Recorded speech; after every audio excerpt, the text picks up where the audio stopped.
welcome po sa panibago na ng mga episode ng aming channel at ako nga po pala ulit si Allen ng Greenyard TV and para naman sa vlog natin for today, eto, share ko naman sa inyo yung mga sinasabi nila na mga hindi daw swerte or malas na halaman. Talakayin na rin natin kung bakit sila sinabing malas at sa mga naniniwala sa mga feng shui. So eto, kung naniniwala kayo, ito yung mga halaman na yun. Pero maganda mo dito sa tatalakayin natin ngayon, isasama natin yung benefits na maaari nating makuha dito sa mga halaman na to just in case meron kayo nitong mga halaman na to at saka hindi kayo naniniwala doon sa mga feng shui. So yan, para naman positive at negative or hindi lang naman negative yung dating ng video natin. At yan, bago nga tayo magsimula sa mga bago pa lamang po sa aming channel, huwag niyo pong kakalimutan na mag-like, share, and subscribe. And pakihit na rin po yung notification bell para maging updated kayo sa mga susunod pa naming videos. And please also visit and support na rin po yung aming Facebook and Instagram page, Greenyard PH po. At sa mga gustong bumisita sa aming garden, nandito po sa screen yung aming complete address. So, eto na nga, eto na ang ating listahan at unahin na natin sa ating list ay itong tinatawag na sampalok. Yung mismong sampalok natin or tamarind plant, tamarind tree, sampalok. Ito daw, ayon sa feng shui, ay nagdadala ng negative vibe sa ating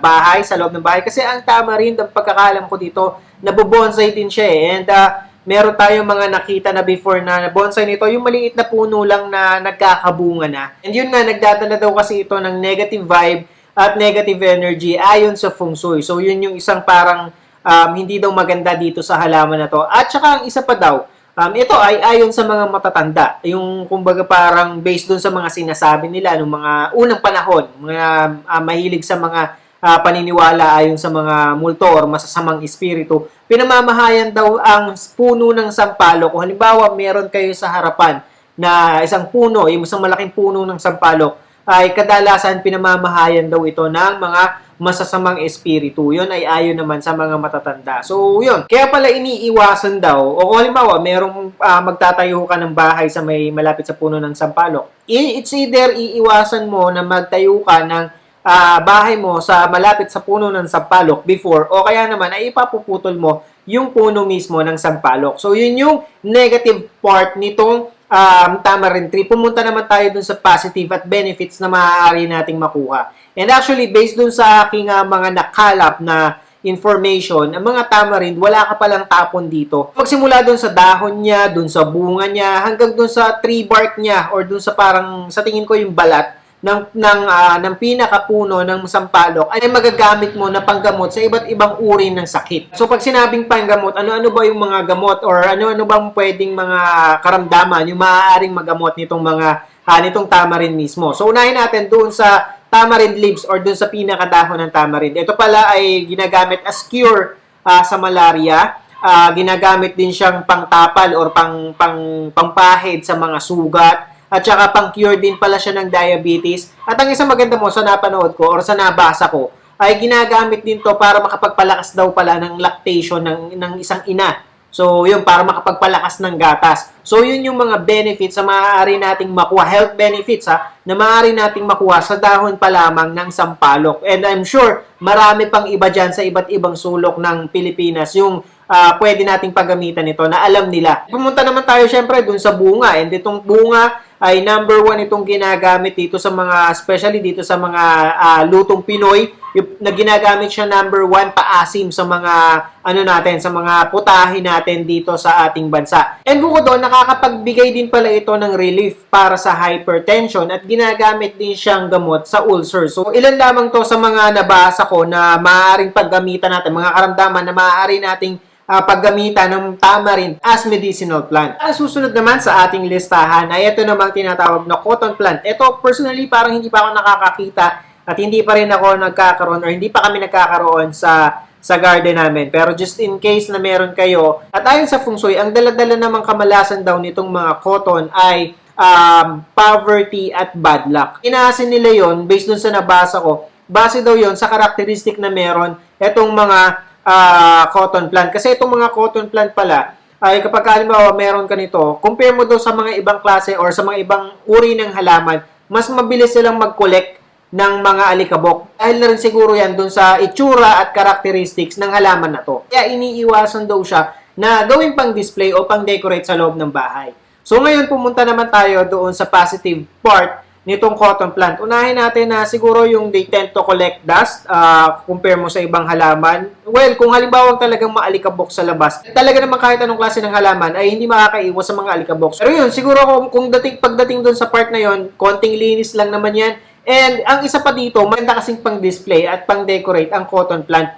Yung cotton plant mismo na ito kasi kung hindi ako nagkakamali, nakikita ko ang cotton plant na kadalasan kasama ng mga dried lavender. Kung nakarating kayo sa Dangwa, doon nandoon halos lahat ng yung mga flower arrangement. Nauuso na rin kasi ngayon yung mga dried lavender na ilalagay mo sa base. Tapos iba't ibang klase yun eh. Ang dami nun, iba't ibang klase, hindi lamang yung cotton plant mismo, kundi meron pang yung parang mabalahibo na kulay white na isinasama nila na pagka ipinang-display mo sa bahay, inilagay mo sa isang base. Kapag pinagsama-sama mo sila at i-decorate mo or i-display mo sa bahay mo, ayun na, para na rin siyang halaman. Yun nga lang, hindi siya katulad ng ibang halaman na katulad nito na kailangan yata natin ng kailangan natin ng alagaan, diligan. Kasi yung mga nabibili na yon is parang mga dried na nga or parang naka-preserve sila. And mas matagal ng buhay ng ganon. At saka yung dried lavender, nakabili ako nun before. And makakapagbigay talaga sila ng scent sa loob ng bahay ninyo kasi mabango talaga siya. At ang isang maganda dito, punta naman tayo sa health benefits ng mga cotton plant. Ito palang cotton plant ay nakakapag-consist ng mga flavonoids,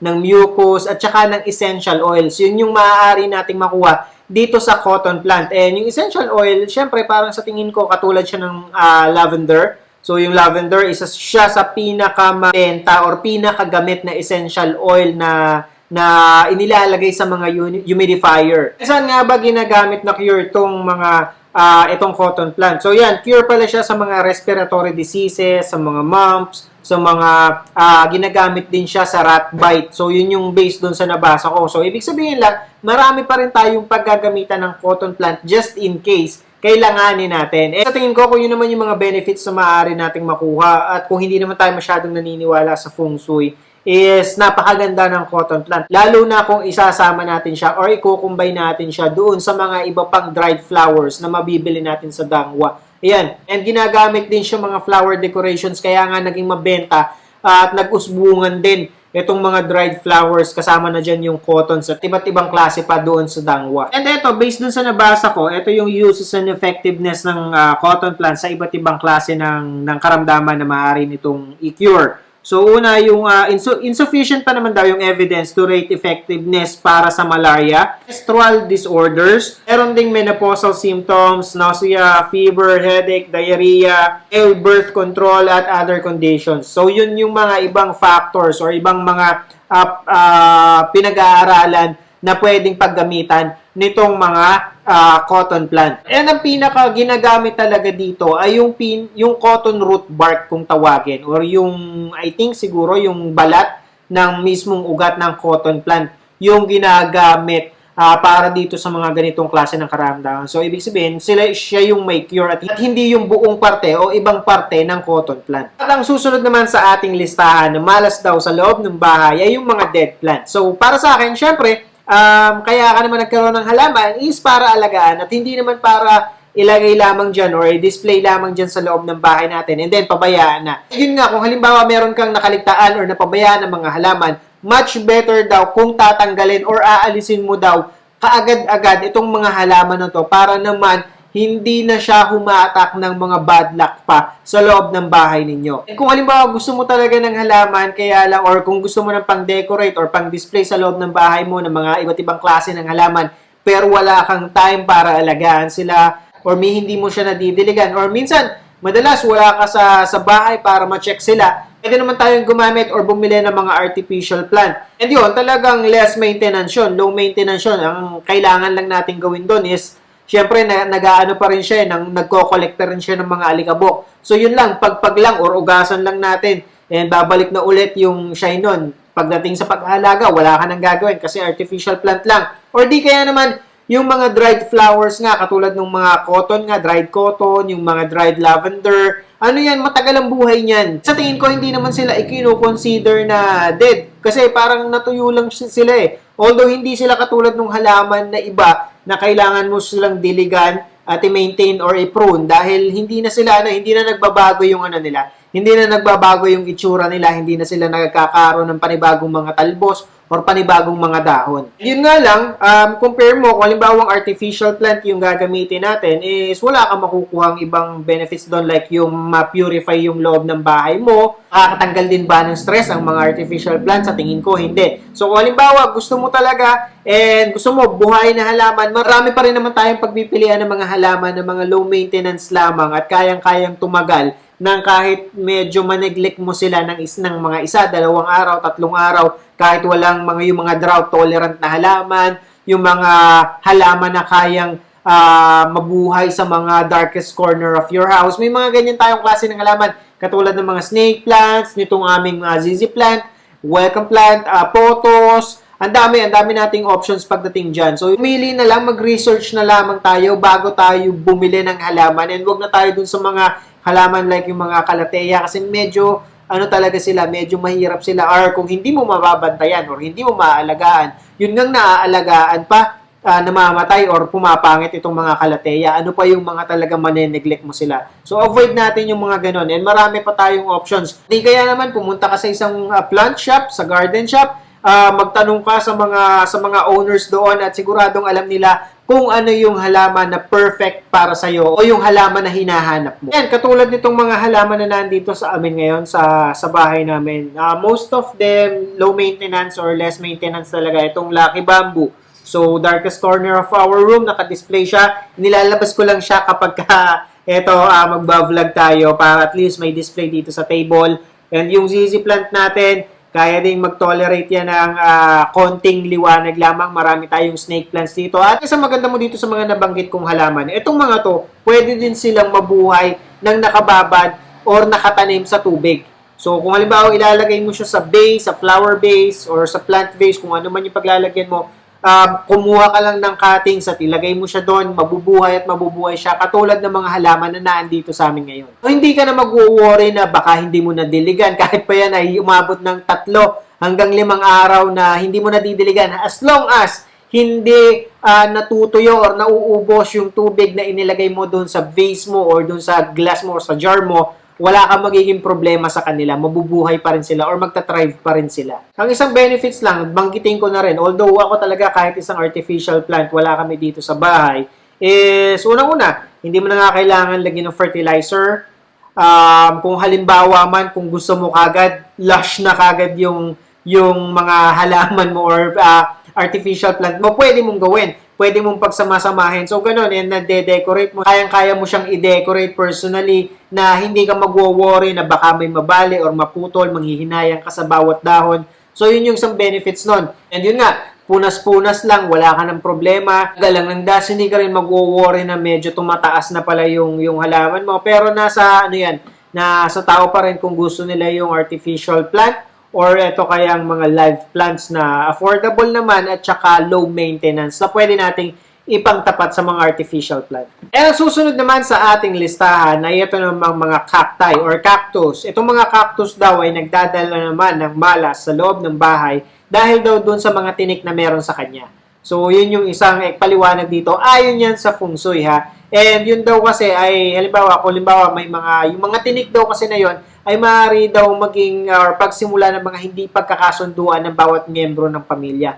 And based doon sa nabasa ko or doon sa mga nakikita ko ng mga article, hindi lang naman cacti yung mga or cactus yung mga halaman na ganyan, kundi yung mga iniiwasan talaga yung mga matitinik. Yung mga roses, ano pa ba, yung mga bougainvillea. So yun daw yung basta iwasan daw yung mga matitinik na halaman. Ito, depende na lang sa paniniwala ninyo. If naniniwala kayo sa feng shui or malaking factor sa inyong buhay ang feng shui, pwede naman natin i-avoid talaga yung mga ganyang halaman at marami naman tayong mga alternative pwede nating bilhin or alagaan. So yun, and andyan naman yung mga counterpart ng mga cacti, which is yung mga succulents. Kung halimbawa, more on sa mga ganong type kayo ng halaman. And pagdating naman sa mga flowering plants, maraming halaman dyan na magaganda rin yung mga bulaklak na naglalabasan ngayon. And yun, option nyo na yan. And ngayon nga, pumunta naman tayo dun sa benefits na maaari nating makuha. Kung halimbawa may mga cacti tayo. Kami personally, meron kaming mga cacti. Yun, iilan-ilan siya. Pero yun nga, since medyo hindi naman ako talagang nag-a-apply ng feng shui sa buhay namin, Kaya meron kaming ganitong klase ng halaman. And ang unang benefit na makukuha natin dyan, very good air purifier din ang mga cacti. Tulad ng ibang halaman na meron tayo sa ating sa loob ng bahay natin o karaniwang inaalagaan natin, nakakapag-remove din siya ng mga toxins na maaaring nasa loob ng bahay natin. And ang isa pa, less maintenance din ang mga cacti. Yun, hindi sila alagain. Nandiyan lang sila magta-thrive at magta-thrive siya. Tsaka itong mga ganitong klase ng mga halaman, ito kasi yung maliliit lang na ilalagay mo talaga siya sa maliliit na paso na perfect pang display sa mga study table o kaya dun sa mga maliliit na corner table ng kwarto mo kasi nga hindi siya masyadong takaw space. And ang maganda mo sa kanila na paglalaruan mo yung ano nila yung itsura nila, yung designs nila kasi yung maliliit na paso, karamihan lalo na ngayon, ang dami mong mabibili or makukuha ngayon ng magagandang maliliit na paso na kung saan magandang ilagay or i-display at gamitin pang decorate yung mga succulents at cacti. And dagdag ko na din na ito palang mga cacti ayon sa isang pagsusuri na akin ding nabasa sa internet. Napaka-effective na stress reliever pala kapag halimbawa meron ka nito sa loob ng bahay mo o sa loob ng kwarto mo. Kaya naman sa harapan ng table mo, sa mga opisina mo. So, doon sila magandang i-display sa opisina, sa kwarto para makapag-relieve ng stress. At ang isa pang maganda mo sa mga cacti is na lower down niya yung mga bacterial build-up na maaaring meron sa loob ng bahay mo na ilo-lower down niya din yung mga dust na maaaring paikot-ikot lamang sa hangin sa loob ng inyong bahay. So, yun yung mga benefits na maaari nating makuha kung sakali man na meron tayong mga alagang cacti sa loob ng ating bahay. So, hindi naman talaga kailangan palang iwasan at pangilagan itong mga halaman na to. Ang isa pa dyan, ang isang benefit na makukuha mo sa pagkakaroon ng cactus sa bahay is magaling din daw siyang memory enhancer. So, hindi ko alam kung paano siya naging magaling na memory enhancer. Maybe because meron siyang katulad na lang nung mga ginagawa niya, yung sigurong pagtanggal ng mga bacterial build-up, at saka pag-remove ng mga toxins, nakakatulong yun para at least maging fresh yung surroundings mo, wala ka masyadong nakukuhang toxins, and gumaganda yung productivity mo, lalong-lalo na kapag halimbawa yung nag-iisip ka or may ginagawa ka, and ayan, kaya perfect talaga siyang panglagay sa mga study table, sa mga opisina. And yun nga, small spot lang yan maglagay ka man ng 2-3 sa mesa mo, hindi naman siya aagaw ng malaking space. O kaya naman maglagay ka ng isang rack sa wall mo, tas doon mo sila i-display, sama-sama sila doon, di ba? Hindi nakakalat sa ano mo. Hindi ka mag-aalala na lagi mo siyang matatabig or masasagi since medyo matinik siya. Yun, at least na meron ka pa rin sa loob ng kwarto mo or opisina mo. And ang susunod sa ating list ay ito namang myrtle plant. So, pagdating sa myrtle plant, medyo wala rin tayo nito. Hindi pa kami nagkaroon ng myrtle plant. Pero yung benefits daw or yung negative nito, negative part muna tayo, is ayon sa feng shui, katulad din siya ng tamarind or ng sampalok na nagdadala rin daw ng kamalasan, ng bad spirit at ng bad vibe sa loob ng bahay kung sakaling meron. And kung hindi ako nagkakamali, ito din kasing myrtle plant, sa pagkakatanda ko, ay nagiging puno din siya kapag tumagal. Katulad nga din ng sampalok, pinamamahayan nga din daw ng mga bad spirits. Kaya daw siya naging malas. E yun naman, pumunta naman tayo doon sa positive part at sa benefits na maaari nating makuha kapag meron tayong myrtle plant sa loob ng bahay natin. Benefits na maaari nating makuha sa myrtle plant, unang-una dyan, invaluable source siya ng essential oil, which is sikat na sikat pagdating sa aromatherapy. Yung aromatherapy, katulad yan ng yun yung mga essential oils, kung meron kayo yung Young Living Essentials, iba't ibang klase siya ng essential oil, may mga lavender, may mga peppermint. So yun, parang katulad siya ng lavender at peppermint na may nakukuha ka or may extra ka na essential oil na ginagamit nga nila na panglagay doon sa humidifier, katulad nga nung Young Living Essentials. So yun. Ang isa pang maganda mo dito sa mga myrtle plants ay meron din kasi siyang antioxidant. So yun yung maaari nating makuha. And based na rin doon sa study, pag-aaral na nabasa ko din sa internet doon na regarding kasi ni-research ko kung ano ba yung pwede nating makuha or maging benefits nitong myrtle plant. Isa nang nabasa ko na napakaganda doon ay anti-cancer potential pala itong mga myrtle plants. So yun yung mga dapat nating or mga bagay nating siguro dapat isaalang-alang. Kung halimbawa man meron na kayo nitong mga halaman na to, hindi kayo dapat mag-worry sa tingin ko. Baka mala siya kasi unang-una sa lahat, kung hindi mo pa napapanood yung video na to, nag-aalaga ka na nito, and wala namang nangyayaring kamalasan sa buhay mo, well, hindi naman natin pwedeng isisi sa mga halaman ang mga bagay na yon. Mas naniniwala ako na siguro lahat naman ng tao may iba't ibang challenges na kinakaharap at hindi lamang yan. Kaya hindi natin pwedeng ipaling or ibaling yung attention natin na nagdadala ng malas ay itong mga halaman na to. Pero reference lamang itong ating ginawang vlog na to, itong video na to, na makatulong sa mga viewers natin na naniniwala sa feng shui at makatulong din sa mga viewers natin na naghahanap ng ano ba yung mga potential na benefits ng mga halaman na nabanggit or nakasama sa listahan natin. So, yun lamang po and I hope nakatulong at nag-enjoy kayo sa panonood ng video na to. And again, sa mga bago pa lamang po sa aming channel, huwag niyo pong kakalimutan na mag-like, share, and subscribe. And pakihit na rin po yung notification bell para maging updated kayo sa mga susunod pa naming videos. And please also visit and support na rin po yung aming Facebook and Instagram page, Greenyard PH po. So, magkita-kita po ulit tayo sa susunod na episode ng Greenyard TV and thank you for watching.